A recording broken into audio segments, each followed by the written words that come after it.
on the social learning theory of career decision. The proponent for this theory is John Krumboltz.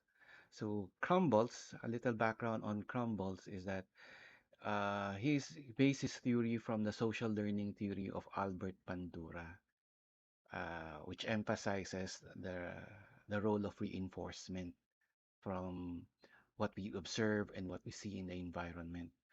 Uh, a bit of background, they work together, si Krumboltz and si Bandura, and the application of Bandura's social learning theory to career decision making is more or less a natural outcome of their work together. Now, social learning theory asserts that an individual's behavior and personality is most usefully described by their unique learning process. So ano po ba ang social learning? We, in contrast to the traditional operant and classical learning theories, which requires direct experience or direct exposure, social learning describes that learning is possible even when we are not directly exposed or directly exposed to that event. Ibig sabihin, we could learn by simply observing something happening to others or role modeling, kumbaga. So much of the idea of learning by observation is as proposed as forwarded by Bandura is simply applied to the idea of career decision making. So in psychology, very dominant isa sa mga big theories, big ideas or concepts of that we uh, hold in terms of explaining learning is that we don't really need to be directly experiencing anything to learn. That's the reason we have schools. That's the reason we have books. Okay, because it's also as powerful as learning by personal experience or direct experience. So we learn from what we observe. Now, the tenets of Krumbolt's social learning theory holds that there are four major factors that is influential in career decision making. That is in genetic endowment, environmental conditions, learning experiences, and task approach skills. So let's go over them one by one. For genetic endowments, Krumboltz believe that our uh, naturally endowed abilities based from what we inherit from our parents, like yung height, color, race, gender. Okay, these are things that would create a situation or a scenario or context that would influence what we learn and what we observe. A very good example ng genetic endowment nating mga Pilipino is ang yung height. Okay, so even if we do love basketball, so by yung limitation ng genes natin in terms of our maximum height, bihira tayo makakita ng Filipino na 7-footer as opposed halimbawa sa other countries. So even that creates a limitation in that sense, but it also creates it would create opportunities and strengths on other aspects. So yun. So it's a factor. Okay, we will later understand ano yung role ng interaction ng apat. But definitely, uh, we cannot be everything we want to be. One limitation is what we are endowed with. Health, body, color, race, okay? Which, and even the country kung saan ka pinanganak, which would provide opportunities later on in that particular environment. So the other one, of course, is environment. So we are born in an environment that would have an impact in terms of what we learn. Okay, and that aspects of the environment, which includes political, cultural, economic, okay, technology, and educational opportunities, and even health. Okay, these are the things that would likewise affect, that would either increase or decrease our ability to learn or to acquire certain or to make certain decisions based on our particular environment. So ito yung dalawa, yung in genetic endowment and then you have environmental factors.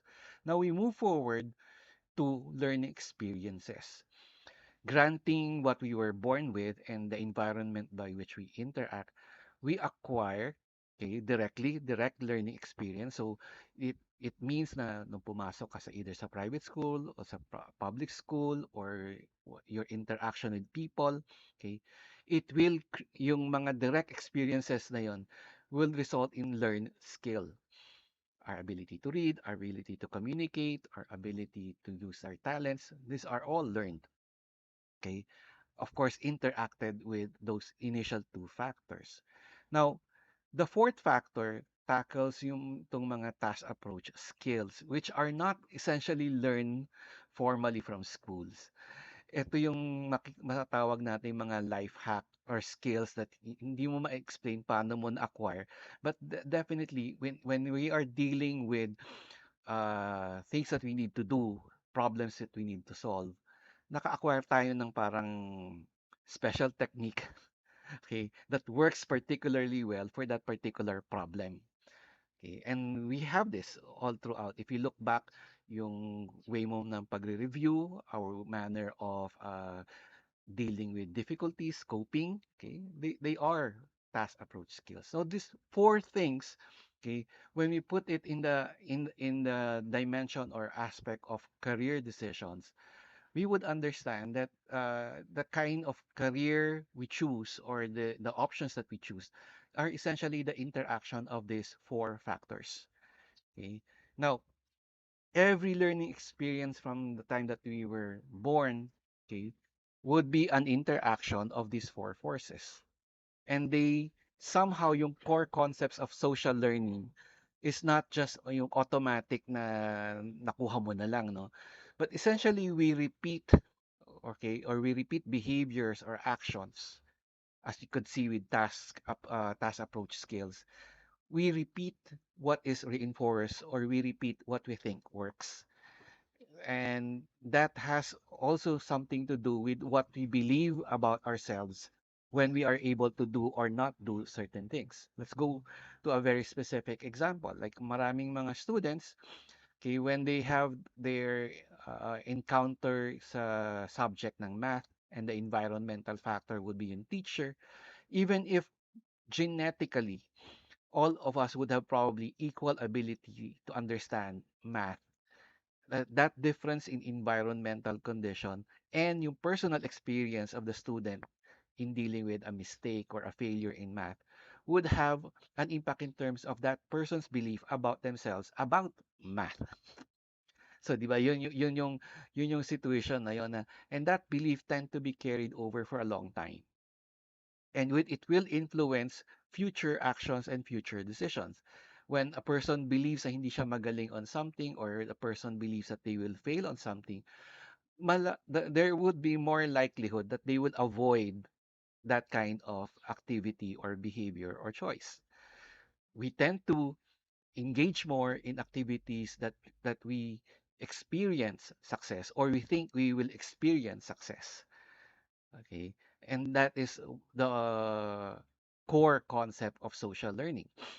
Our interaction with life, okay, our opportunities that we encounter tend to uh, characterize what we do, what we don't do.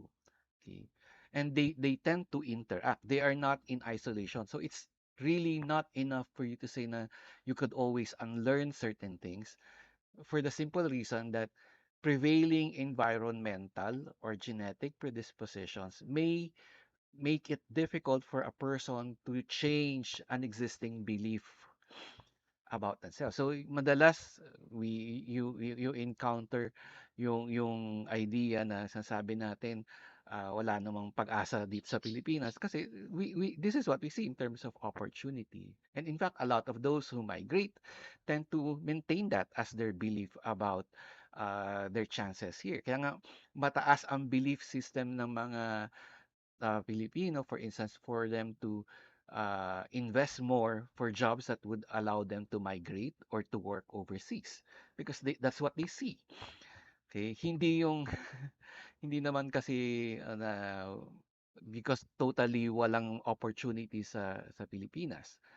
In fact, the real scenario is that there are lots of opening in the country if you base it on vacancies that are still open, and they are not exactly the low-paying ones. There are most BPOs would report that they are having a difficult time getting talent or getting new hires for the skills that they are looking at.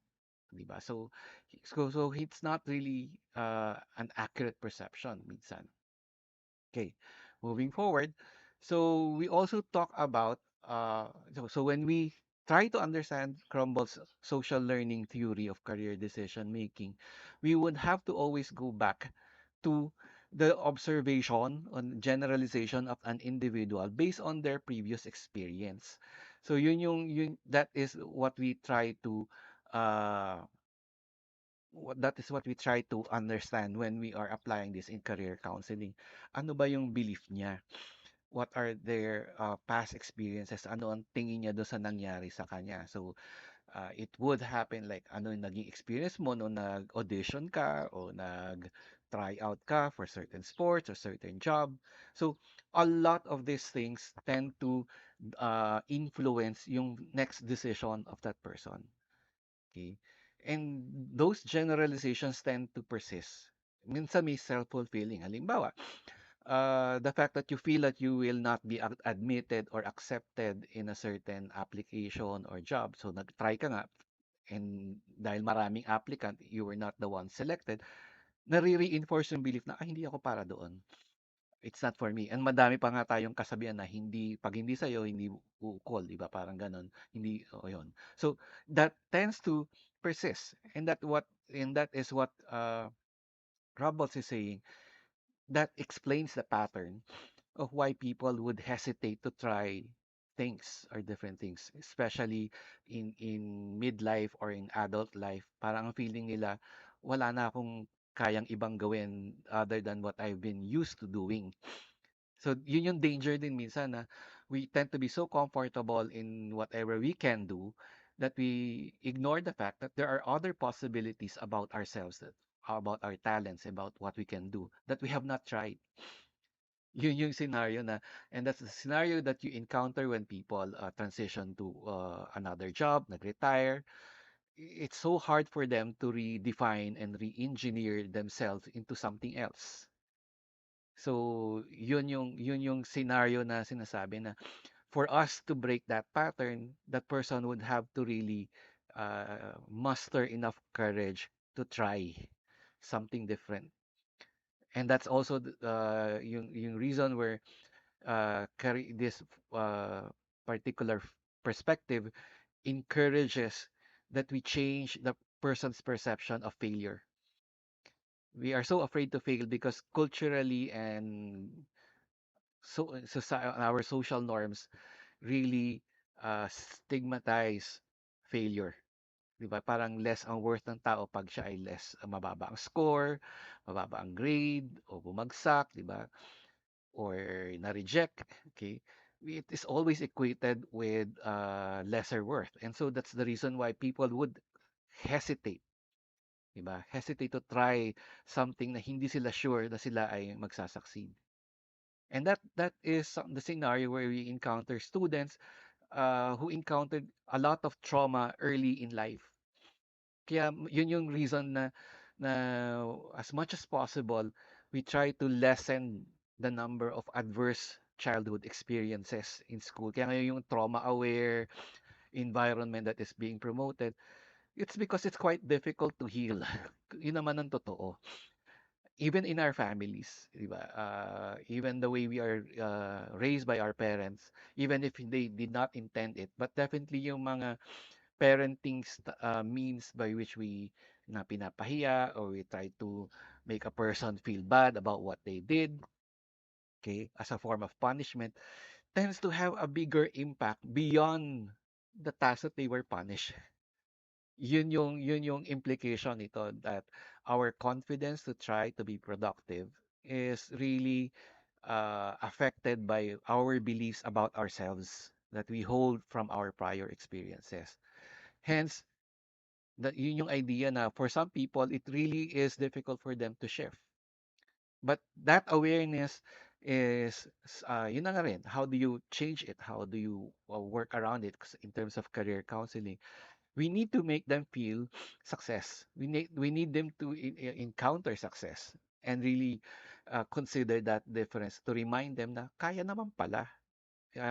Even if we are giving them realistic exposure in the sense that we need to give them more and more opportunities for them to acquire a better or accurate self-observation and generalization.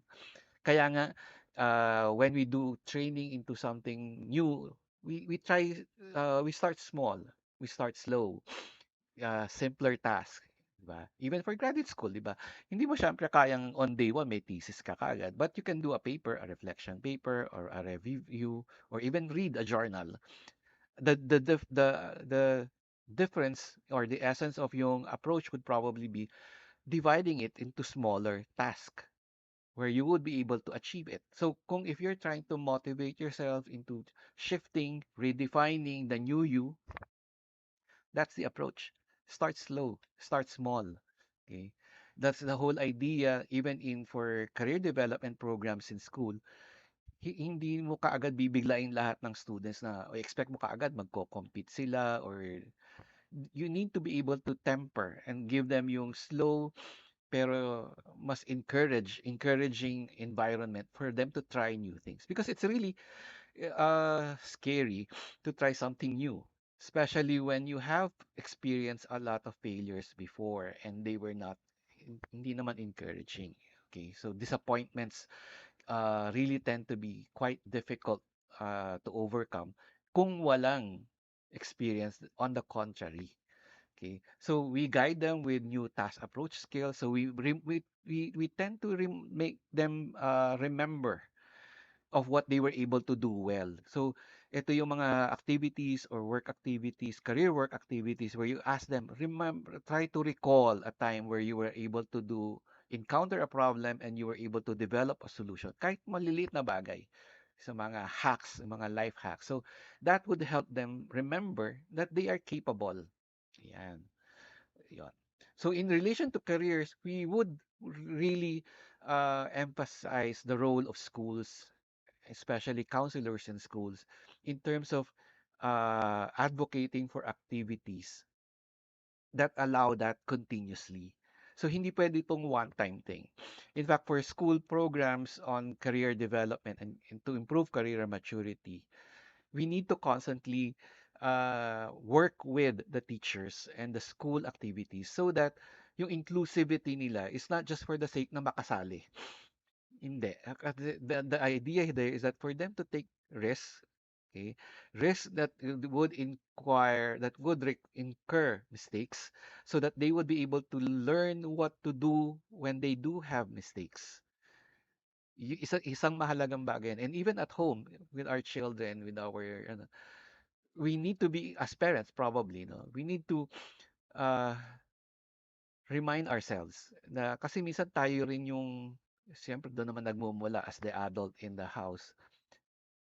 The way we respond to mistakes should be reviewed and reflected upon. Kasi nga, kung hindi mo mapapaliwanag at pangungunahan ka ng galit, then that could have a terrible consequence in terms of that person's belief about their ability to do something right.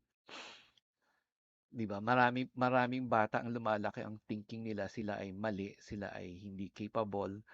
So it takes a lot of intervention activities. So kung mape-prevent 'yon, better. Now in terms of career, all the more.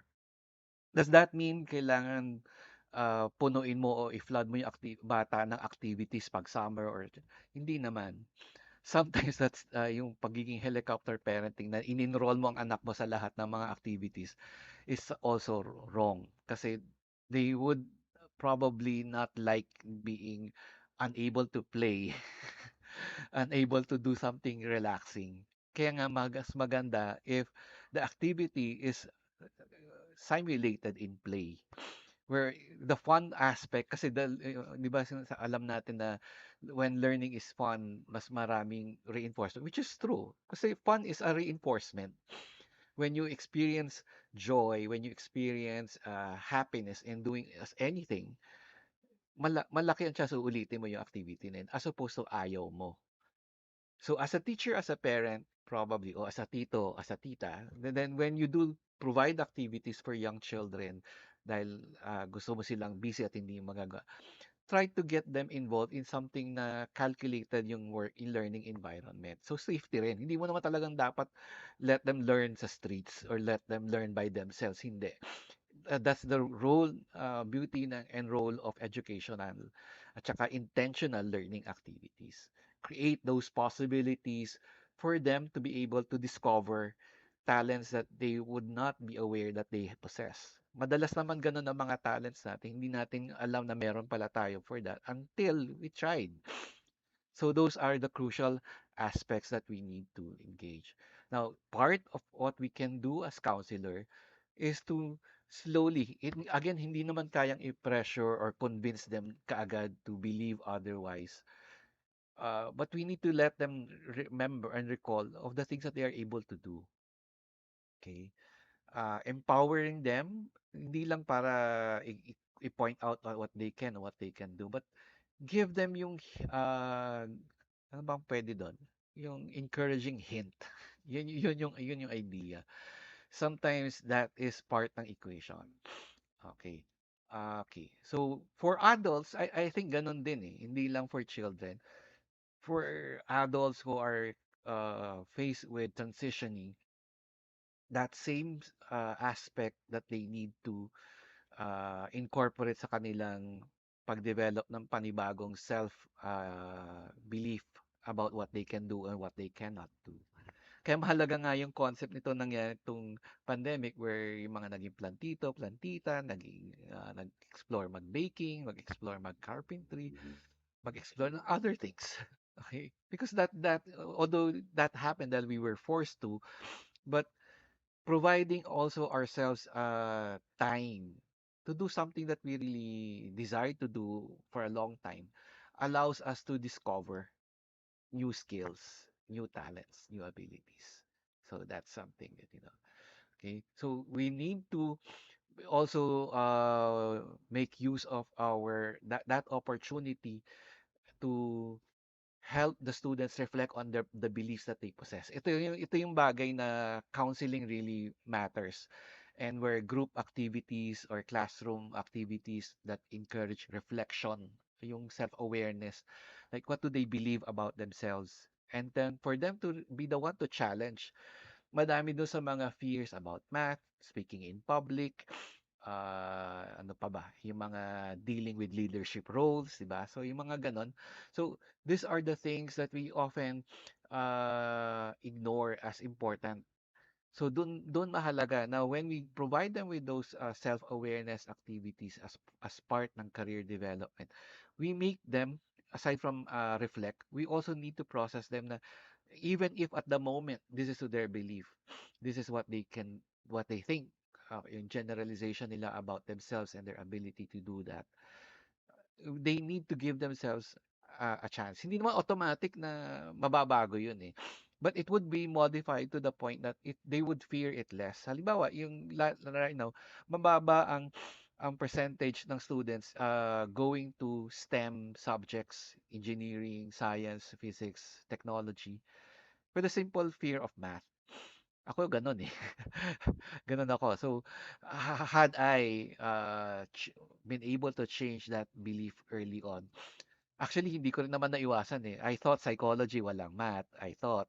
Pero sandamukal din pala ang math. So, parang hindi ko rin naman pala naiwasan. But that belief was actually changed when in doing the statistics and in doing the technology with it, na-enjoy ko siya, eh.